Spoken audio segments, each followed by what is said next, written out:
Well, hello and welcome back to Roslyn.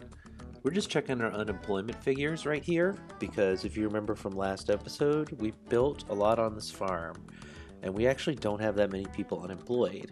So, we're jumping in here on episode 12 of our City Skylines Vanilla Console series, Roslyn, with some residential development. That's going to mean, of course, it's time for Ultimate Fencing Simulator. Um, but it's also a chance to talk about the layout that am using for this city and why it looks the way it does. So we're going to name this Fairfield because it's going to be the community associated with the farm here, of course. Um, right now, you can see we have zoned in residential up to that sort of major 4-lane road right there. And so we're just going to continue the same pattern we've been using, the 2x3 lot size across the blocks here. So using that fencing first to actually create a 3 deep zonable territory on the other side of this street. Eventually, who knows, this may all come out. To be honest with you, there could be a major eminent domain project at some point in the future that sees this area along Park Street right here get turned into some kind of public use. For now, because I am so desperate for residential zoning because our demand just I can't keep it down, and the fencing is adding a lot of necessary surface area to the residential zoning, for better or for worse.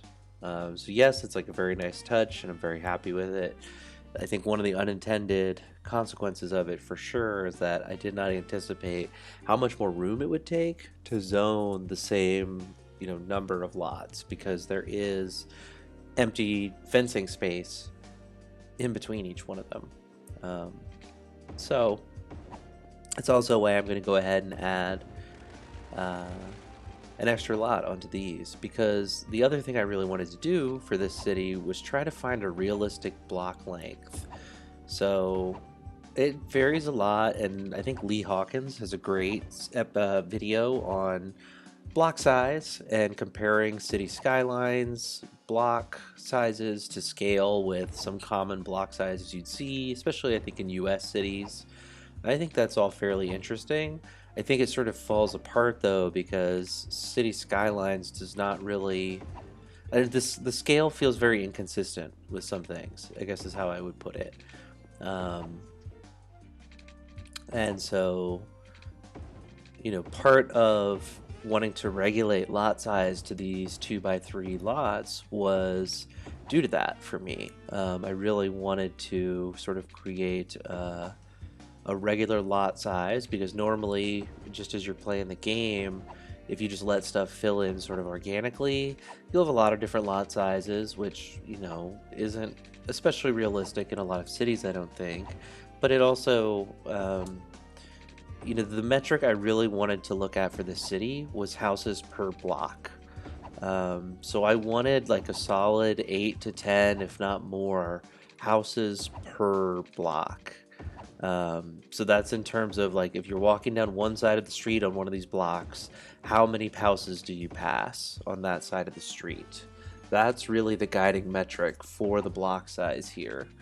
And obviously the fencing complicates that, right? Because it adds in all of these extra spaces in the grid where no house can be and just spreads them all out. And it's a very minute at the sort of micro level, but at the macro level, it certainly has an impact. So trying to keep these blocks nice and long is why the city looks the way it does. I haven't really ever built a city with blocks this sort of long and narrow. A lot of the times I'll go for something a lot more square. But because of sort of the necessity of taking up space with the fencing and then striving for some kind of realism with the houses per block, that's sort of how I ended up with this I think it's becoming very distinctive sort of land use pattern that I think is really defining the city as these long blocks of uh, low-rise residential. I'm really a big fan of it. How it is sort of coming to define the city visually. Um, maybe once we have some more interesting, unique features as well, that sort of land use pattern will really serve as a sort of visual backdrop for some of our like postcard scenes that we might be able to create here. Because while it might not be what's famous, what the city's famous for, something like that, the feel of the blocks is something that, the residents might really have a strong feel for or sense of identity with, even. Um, just that sort of like, feeling like how much further to the next intersection and stuff like that, because it's all got a consistency to it, I guess. That's the best way to put it.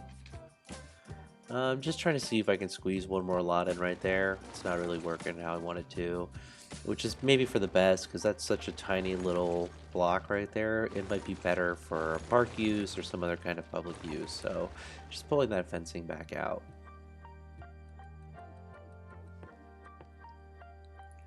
I already put water pipes under all of this, which is very clutch.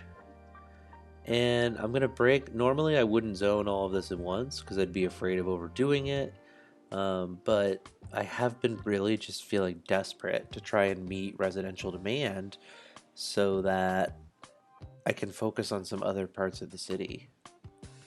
Obviously anticipating a spike in commercial demand as a result of this, of course, as is typical. So dropping in some of these short blocks right here that are like sort of in between this crossing street and the diagonals.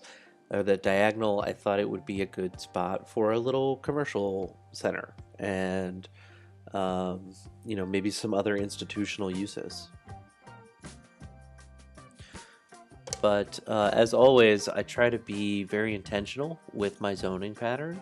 Um, in this case, just trying to keep things sort of limited.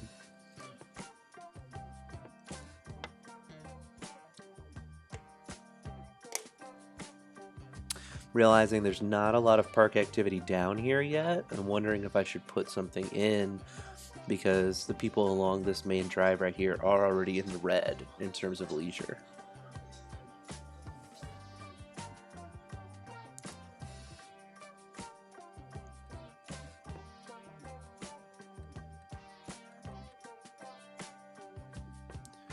And then ultimately, I think going with the Park Life City Park plazas here, uh, just to create a little sort of, um, I don't know. This is very rudimentary, but it is definitely like a visual marker to myself to remember that I want to do something special right there eventually. So we have these commercial lots popping up now. I'm going to go ahead and historicize those before they're even constructed so that I can try to keep them low to the ground.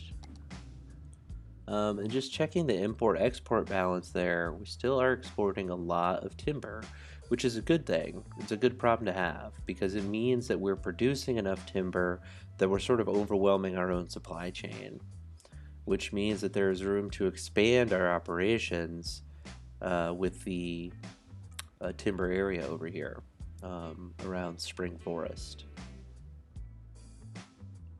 So what I'm looking at right now is how exactly to do that, because I don't think it makes a ton of sense to put like polluting industrial uses out in the actual woods when there already is an industrial area right across Brown Street there, and really why Brown Street has its name.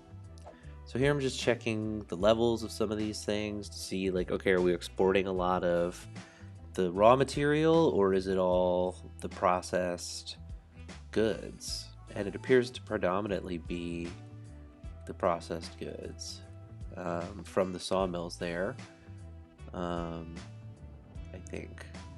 But regardless, I'm going to put it in the biomass pellet plant, I think is what this is called. It's basically a paper factory.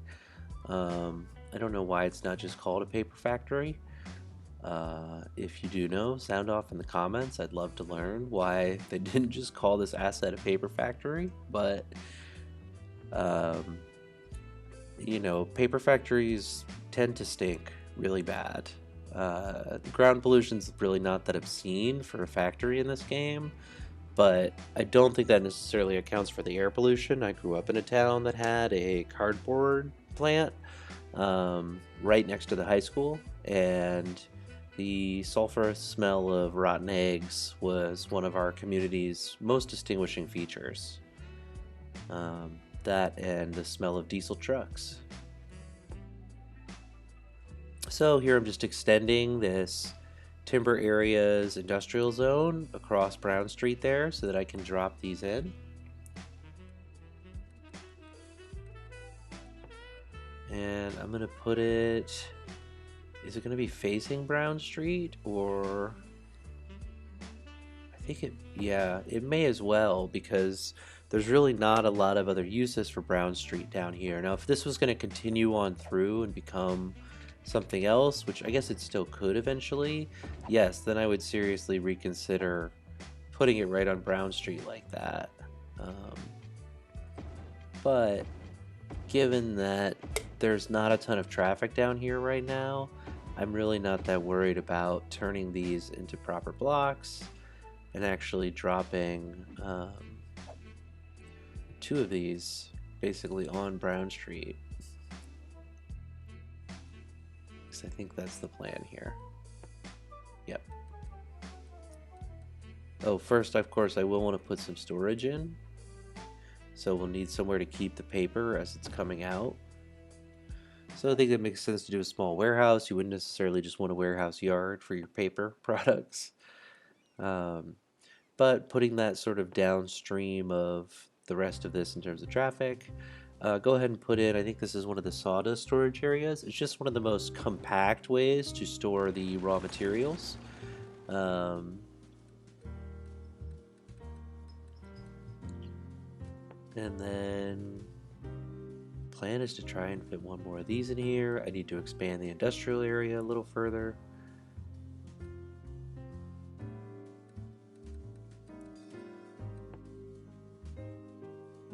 Bring that onto, I don't know if that's still technically Brown Street or what, but a little bit of lumpy bumpiness back here.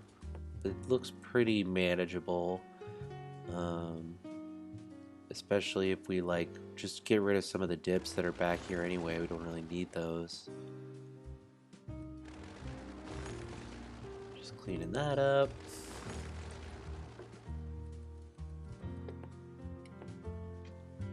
Not sure why I wanted to back that up. I guess just to bring it right up to the edge of that concrete there. That makes sense. There's a lot of little things you can do like that that are just gonna like really sand the rough edges of your city. Is just paying attention to how the assets already work, and where there's an opportunity to play with that, and bring the things you can build up to the edge of that kind of thing. So just reconnecting this utility road out to the windmills and the water pumps.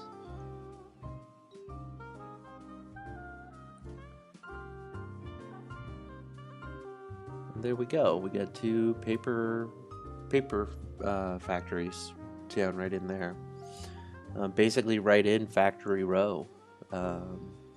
And then of course the storage on either end of those factories, the incoming raw forest products and the little sawdust storage area there, and then a warehouse for the paper goods as they're coming out of these biomass pellet plants, as again I think they're called.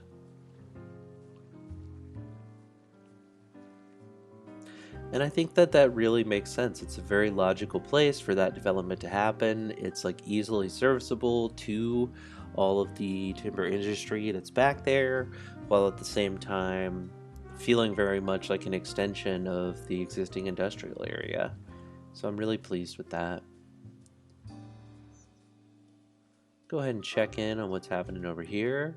Got a nice little matchy kind of look there, mix of old and new. Obviously want to try to clean that up a little bit just by throwing some paths down through here.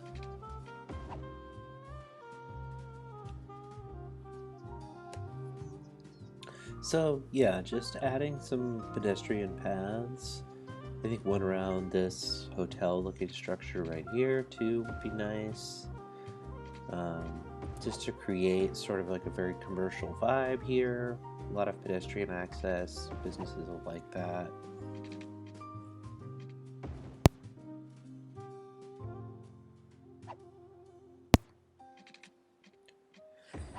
And trying to do it in a way that makes sense and looks nice and is actually going to provide some utility to pedestrians who are coming through here.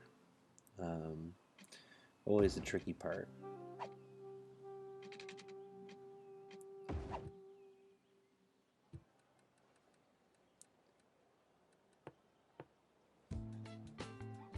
Just doing some more 3x3s there.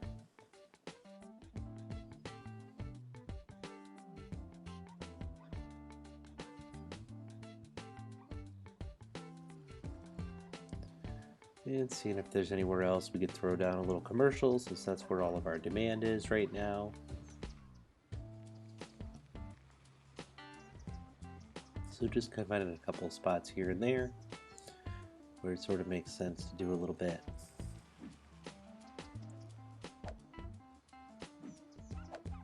And checking in on what's historical right here.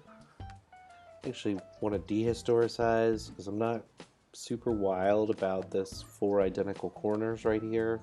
It would be different if it were like two-sided, like we have that 3x3 and 3x3 in the new area we were just in. But I think for this vibe, doesn't make as much sense. So that's kind of cute right there. I like how that's kind of filling in around the dog park. And I'm okay with having tiny buildings that go up a little high. That still makes sense to me within this sort of small town setting.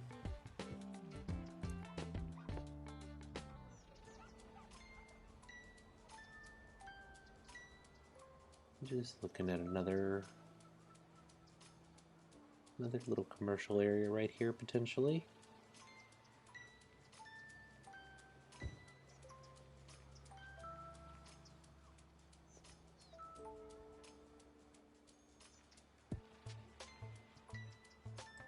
You know, it's tempting to just fill in that whole block right there, but I just prefer to be a little more intentional with my zoning.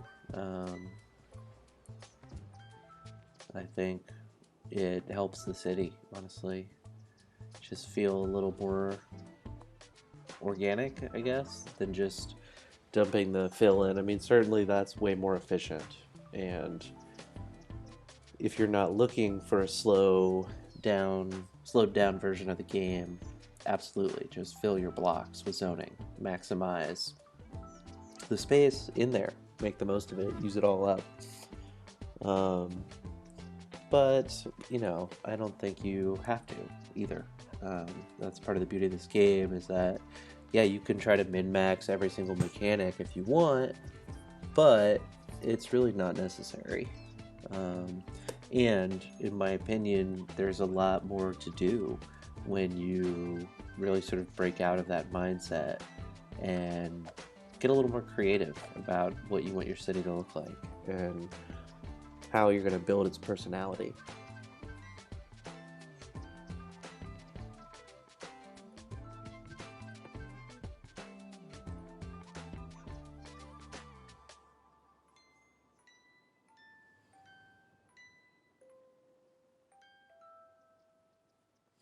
And now just looking at another little commercial zone right here, maybe by the Roslyn Street shops.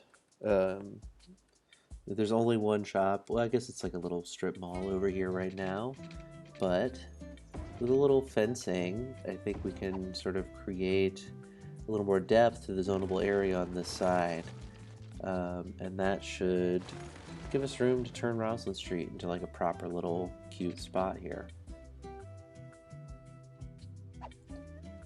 If not cute, then at least a good shopping.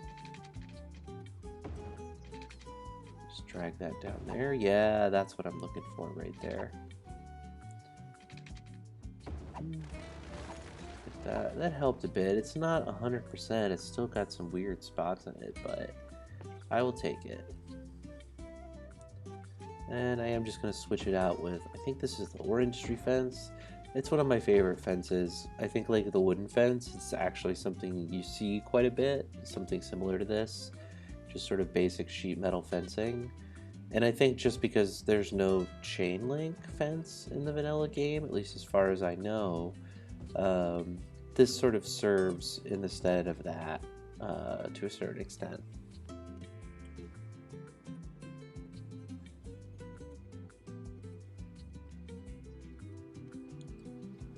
Again, just trying to meet commercial demand, going to a lot of my hotspots where there already is a little bit of commercial activity and just continuing to add zoning there. And why I do that strategically is because it would be easy also as well to just create a brand new commercial spot, right? But the thing about commercial is that it's going to bring traffic, and not just personal vehicle traffic, but quite a bit of freight traffic as well, as supplies are brought to the shops. And so, I've tried to be very conscientious of how to lay out the commercial in this city so that it is serviceable by our factories, or easily accessible to the highway in the event that imports are needed.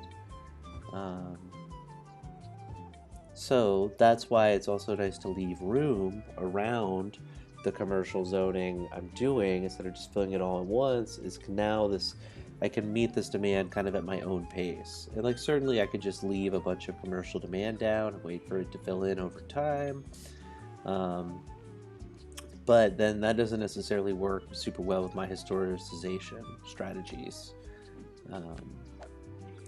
It's easier to keep up on historicizing these low-density commercial buildings to keep them sort of low to the ground if I'm only doing a little bit at a time.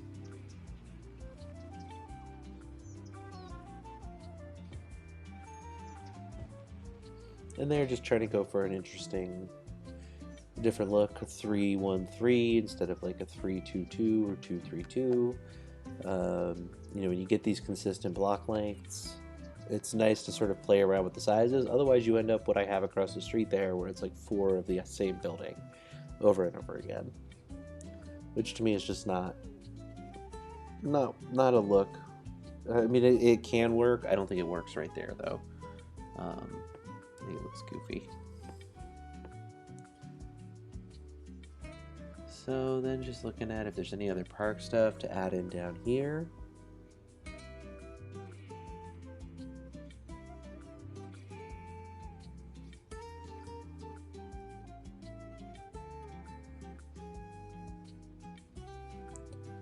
And the other way to sort of like take your time with commercial zoning is to kind of detail as you go, which you've probably seen me do. I mean, throwing that fencing in behind that development on Roslyn Street, little things like that are going to keep you sort of in the area to attend to stuff as it comes up.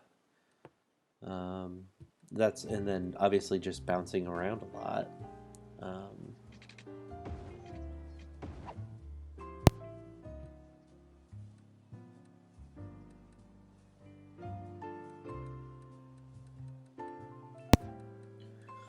And then it's getting very gray in here, I think, which I'm not a big fan of. So I am going to add in some trees.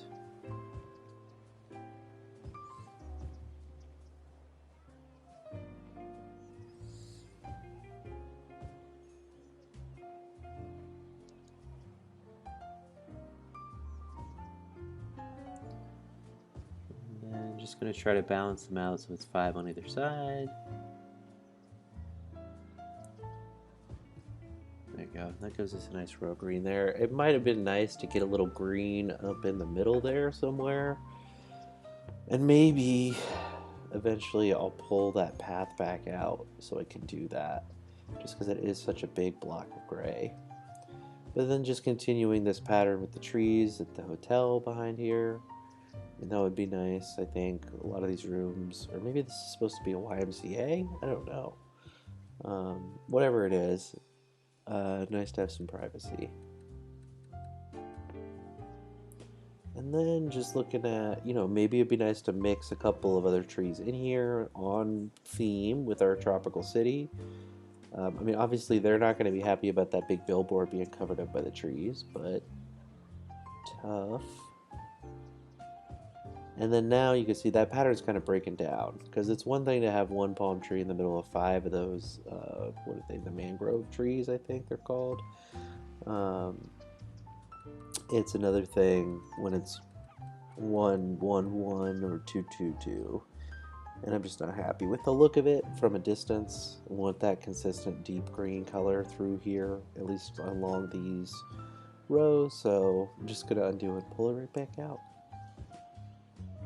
Because it wouldn't be Roslyn if I wasn't just undoing and redoing the same things over and over and over again. So that's a start. It's still an awful lot of asphalt. I think we would want to see some landscaping in there, and we may someday before too long here. But then just going to keep doing a little bit of commercial out here. Nothing too major, but you can see that commercial demand is still just much higher than anything else we've got right now. I mean, it's not even halfway up the meter, right? It's not like it's truly a dire situation, but we did zone in so much residential right here in Fairfield that that's just a non-issue right now. Until people have enough places to buy things. Which is, of course, another... Last episode, I think I was talking about the limits to this game's imagination.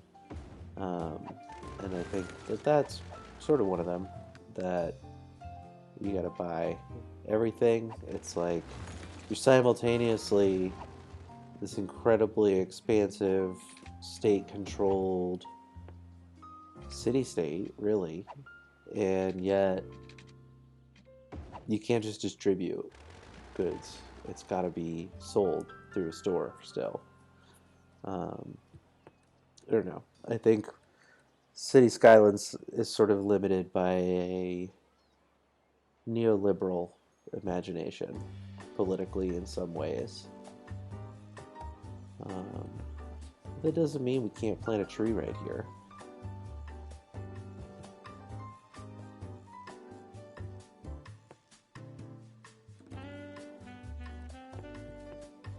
And just continue to add in some pathing, I think.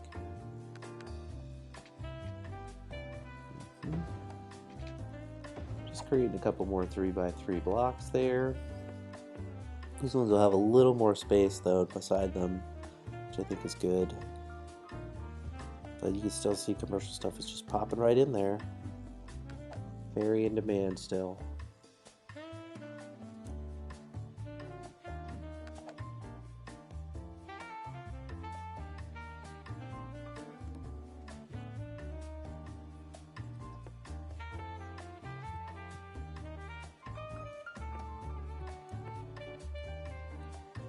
And then, yeah, just looking at some landscaping options here, maybe seeing if I can fit anything in that sliver right there.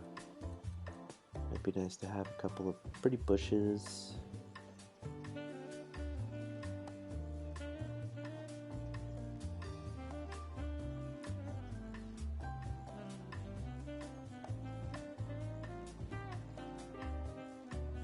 I think that looks nice. You know, I think I would love to have prop line tool, but I also do enjoy sometimes hand placing these things, because in the real world it would be very rare that you would see a landscaping that had this sort of perfectly true straight orientation that prop line tool can give you.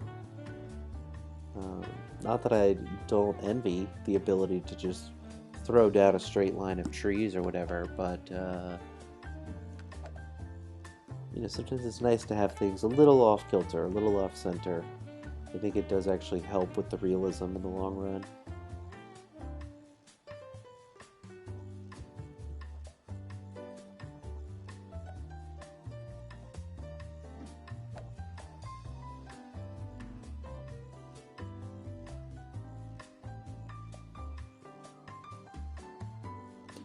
So just historicizing stuff as it pops in here. Making sure we'll keep everything nice and low to the ground as that commercial hub continues to take shape. And then remembering to check in on the other commercial developments I've added in recently. Filling in that spot right there.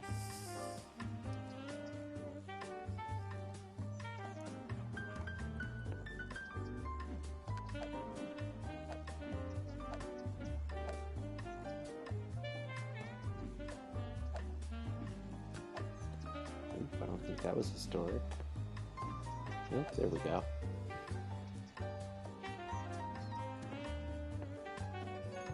And then just looking at this, you know, there may be an opportunity here to do something interesting. So we can extend the farm district over here.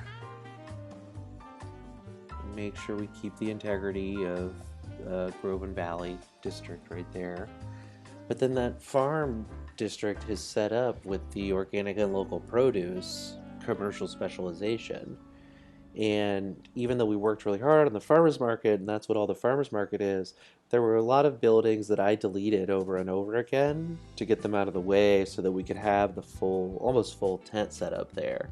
So I don't see why we couldn't just zone a little commercial right across the street there, extend that out, and let some of those like more finished, fancy looking farmers market buildings populate back in. Those growables that I was so eager not to use. And then speaking of attention to detail, I'm actually a bit unhappy with some of the downtown. Mostly in that I forgot before I put this custom plaza in that I had really wanted to save that spot for a unique building. And in particular, the Statue of Industry, which I just think makes so much sense right there, given that it's like, it would have its back to Factory Row, basically. It's Factory Street. And, you know, I looked at some other spots for it over here, maybe over there. But just none of them made sense the way that, like, the middle of downtown did.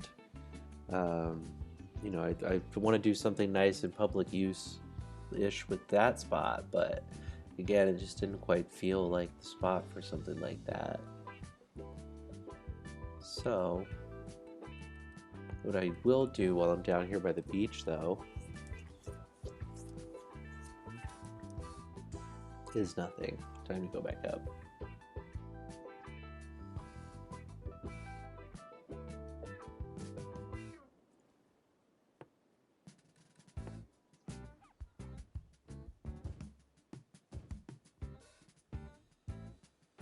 And just seeing that zoning demand bump back up, so just fill in the rest of that. See if we can't add a few more citizens, closer to 6,000 than 5,000 now. Just kind of steadily growing, letting it come very organically. Continuing to try to meet commercial demand.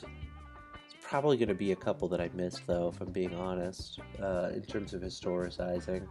So I'll just have to deal with that as it comes up and becomes apparent. That is a nice thing about always having high commercial demand, is that if you're unhappy with your commercial buildings, it makes it very easy to just delete them and wait for something else to spawn in that you like. So just trying to plan out a little bit of maybe a development on Park Street.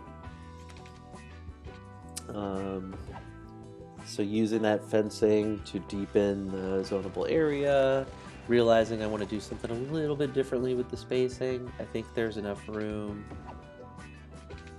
No, that wasn't not like that.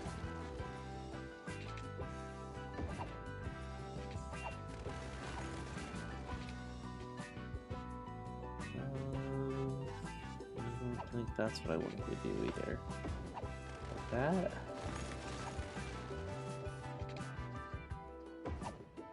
No, that's definitely not it. Yeah, okay, like this.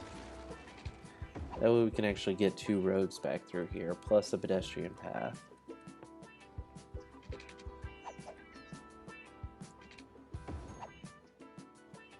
Just making some nice tiny little blocks.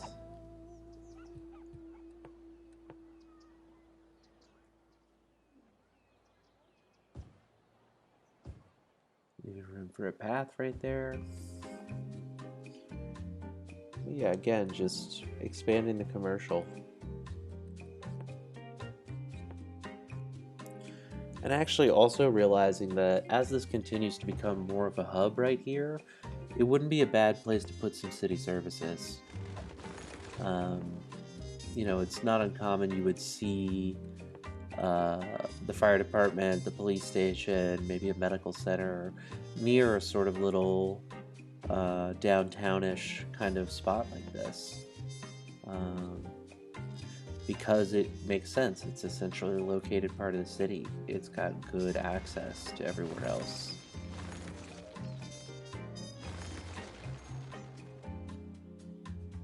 And those are some of the European style assets, which you can enable by just turning on, what is it called? Building themes or whatever. When you look at a district, I'm sure there's a YouTube tutorial about it if you want to look it up. But it's a really easy way, especially in vanilla, to just be able to add a lot more diversity to what you can throw down on the map in terms of flavor.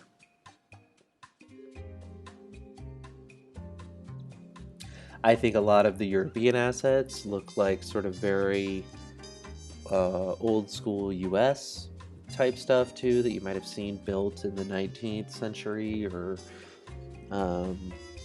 you know, maybe even early in the 20th.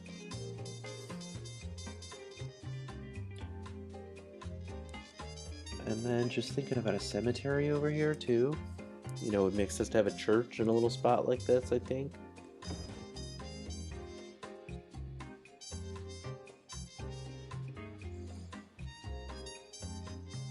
I didn't end up placing the medical center. Then I decided to move that. And here, this is sort of dangerous and close to Cemetery Park, if I'm being honest, but it wouldn't be super uncommon to see 2 churches sort of within walking distance of each other like that. In a lot of towns, you would see multiple churches nearby each other. They might all have their own little cemeteries. It is an opportunity to rename Middle Street, the most boringly named street in the city here, as Church. And then we want to make sure that is extended all the way up to the actual church. It's not turning into Aleister Crowley Street. And then it also extends all the way down there towards the water.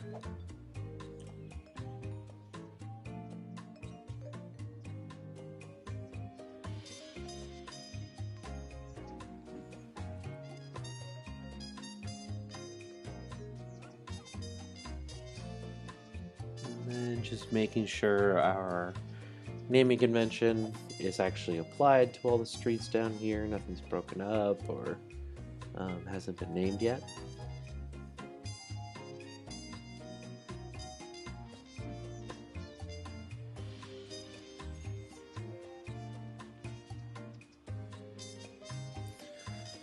And went with Ophelia for the O name, thinking Penelope for the P name. Actually, I kind of like Priscilla. They're both good, both very vowely. But I think I'm gonna go with Priscilla. It's funnier. So after LMNOP, I don't know what to do for Q. R, do something like Ramona, as in flowers.